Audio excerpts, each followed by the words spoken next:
C'est pas plus mal. Bienvenue encore une fois de plus. Merci infiniment. Qui est talent? Alors déjà, il faut savoir que quand on parle de talent, on parle d'aptitudes qui sont naturelles, intrinsèques à un individu. On parle de talent quand on parle aussi d'aptitudes qui sont innées, des choses qu'on n'a pas appris à faire. Et ça, c'est vraiment un élément fondamental dans le talent. Il y a que dans le talent, il y a une manifestation d'aisance dans ce que vous faites, que ce soit un talent artistique, que ce soit un talent d'accomplissement de choses physiques. Il y a des talents qui se logent au niveau intellectuel. Il y a des personnes qui ont une capacité intellectuelle, par exemple, de retenir des visages, des noms, des formes, etc.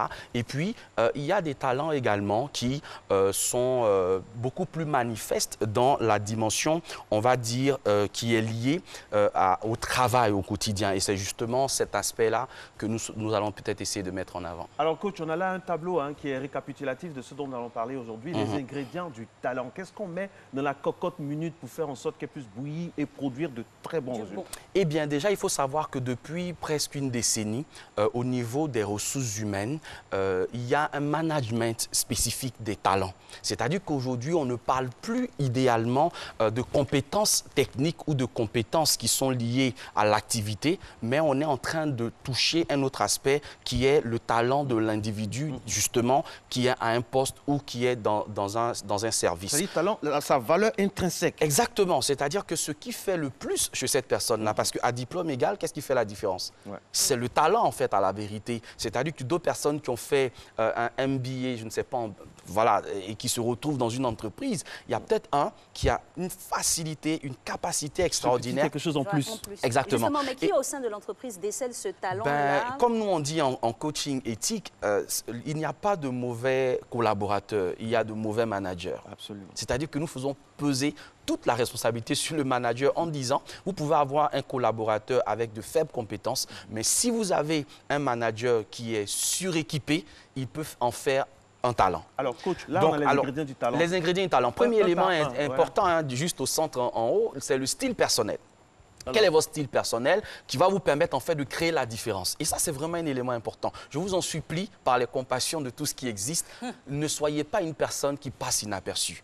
Si vous passez inaperçu, eh bien, on ne vous remarquera pas et vous ne pourrez pas justement devenir la personne que vous êtes appelé à devenir. Vous savez, qui que ce soit ça dépend du métier. Je me permets de vous couper parce qu'un espion, normalement, doit passer inaperçu. Oui, mais dans son milieu, dans son laboratoire, on sait que c'est le meilleur espion. D'ailleurs, quand on regarde Agent 007 avec James Bond et tout ça, on sait qu'il ne se fait pas remarquer. Il est meilleur. Et là, c'est une qualité. Ça, c'est une qualité. C'est une qualité. Mais dans son bureau d'origine, on sait que c'est un très bon espion. Là, ça, c'est vraiment un élément important. Deuxième élément important, c'est une durabilité, en fait, et une aptitude à construire ses propres compétences. Et ça, c'est très intéressant. De savoir que quand vous avez un talent, vous n'avez pas besoin qu'on vous mette du feu derrière.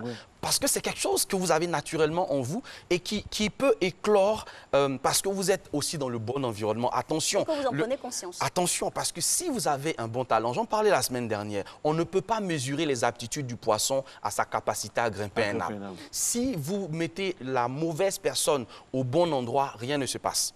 Si vous mettez la bonne personne au mauvais endroit, rien ne se passe. C'est pour ça que vous dites bon talent. Donc, il y a des mauvais talents? Mais bien sûr qu'il y a des mauvais talents. Et le mauvais talent, justement, c'est celui qu'on croit avoir et qu'on n'a pas. Ah, ça, bien dit. Oui, parce qu'il y a des choses qu'on croit avoir, qu'on croit savoir, qu'on croit pouvoir faire et qu'on ne sait pas faire, justement, simplement parce qu'on aime les faire. Et c'est ça qui crée le problème. Bon, je ne vais pas peut-être forcément évoquer des noms, mais vous écoutez certains artistes chanter. Merci, j'allais en venir dans des télécrochets où il faut recruter des personnes qui se sentent investies d'un talent inné de chanteur. Mais qui se prennent pour des professionnels. Exactement. Et qui chantent et qui font le truc, quoi. Mais à la limite, tu te demandes, mais c'est quoi le truc? Non, on est gentil, c'est la journée de la gentillesse. Oui, c'est la journée de la gentillesse. Ah, aujourd'hui, Coach, j'ai une question. Regardez, un entraîneur de football, José Mourinho, par exemple, il a dit un jour dans une phrase que lui, il préfère un joueur qui ne vaut rien, mais qui a la volonté, à un joueur vraiment qui est une star, mais qui est capricieux. Parce que Mourinho, c'est un manager.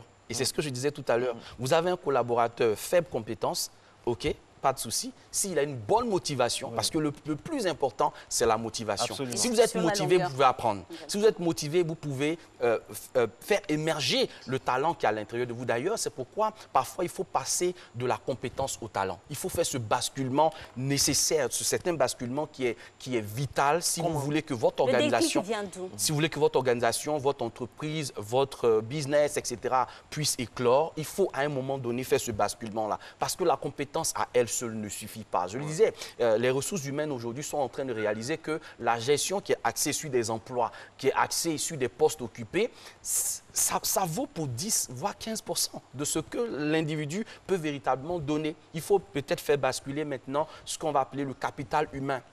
Regardez l'individu intrinsèquement, mettez-le en confiance, permettez à cet individu-là de comprendre qu'il est aussi dans un environnement, parce que l'environnement sociétal est tout aussi important que le savoir-faire et les capacités qu'un individu peut mettre en place. Si je suis dans une entreprise dans laquelle constamment on me rappelle que je ne suis rien, que je ne vaux rien, à la limite, on me dépossède en fait de mes capacités de faire éclore le talent qui est à l'intérieur de moi. À ce moment-là, mais je fais juste le boulot que j'ai à faire et je rentre à la maison. Mais qu'est-ce qui fait que des personnes sont amenées à aller au-delà? Voyez par exemple quand vous rédigez un CV, il y a une partie dans le CV qui vient tout en bas où vous parlez de vos hobbies, où vous parlez de ce que vous savez faire au-delà des compétences techniques. Mais en fait, vous rédigez ça, vous mettez, mais vous ne savez pas pourquoi vous le faites.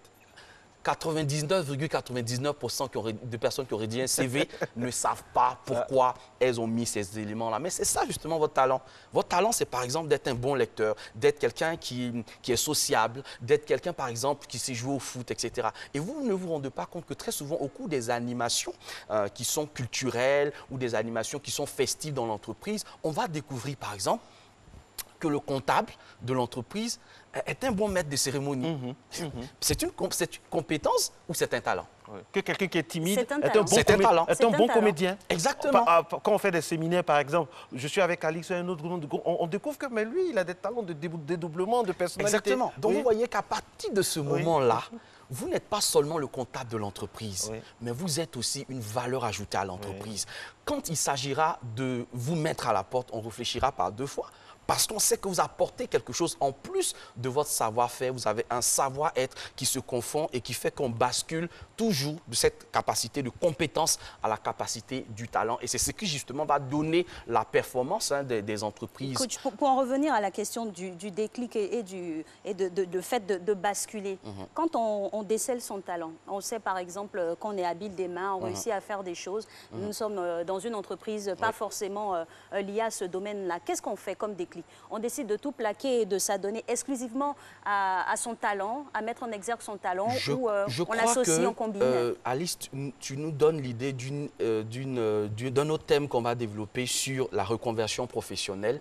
Mais ce que moi je crois, c'est qu'il faut faire preuve de sagesse en toute chose. Vous savez, ce n'est pas parce que vous découvrez un talent aujourd'hui que vous avez découvert votre prochain business ou votre prochain métier. Le talent, il est brut. Le talent, il est comme du diamant. Vous voyez, le diamant, si vous le prenez dans sa forme initiale, ben, c'est pas jojo, quoi. Il faut prendre le temps de le polir, il faut prendre le temps de lui donner tous les prismes de façon à ce que quand il est placé sous l'œil d'un professionnel... Parce que quand ce n'est pas bien poli, le talent peut exploser au visage de la personne même qui est talentueuse. Le talent peut se retourner contre lui. Il peut se retourner contre la personne parce que très souvent, quand vous êtes conscient de votre talent et que vous ne l'avez pas travaillé, il y a un certain orgueil qui vous emplit, qui vous remplit et qui fait que malheureusement, vous commencez à être une personne ordinaire. Parce que le talent qui n'est pas poli, qui n'est pas construit, qui n'est pas travaillé, qui n'est pas maîtrisé, peut faire de vous justement une personne avec qui on ne peut rien faire. Parce qu'à la limite, vous êtes tellement conscient de ce que vous êtes et de ce que vous êtes capable de faire que vous ne pouvez pas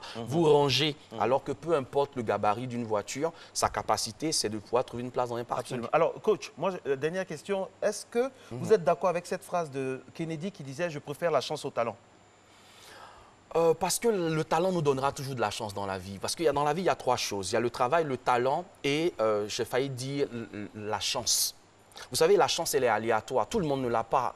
Aujourd'hui, vous avez la chance, demain, vous ne l'avez pas. Le travail, oui, c'est une capacité que vous avez à un moment donné de montrer ce que vous savez faire. Mais le talent, il est inné. Et à partir de votre talent, si vous le travaillez, eh bien, le talent vous donne la chance d'avoir accès à tout ce que vous voulez. Donc, oui, le travail, oui, mais le travail sur la base du talent, c'est encore mieux. Le travail sur la base du talent offre la chance. Exactement. Voilà. Ce sera la conclusion de cet entretien aujourd'hui. Merci en tout cas de nous avoir instruit, coach, sur la détection de nos talents et de son polissement pour atteindre l'objectif escompté. On se revoit mercredi prochain.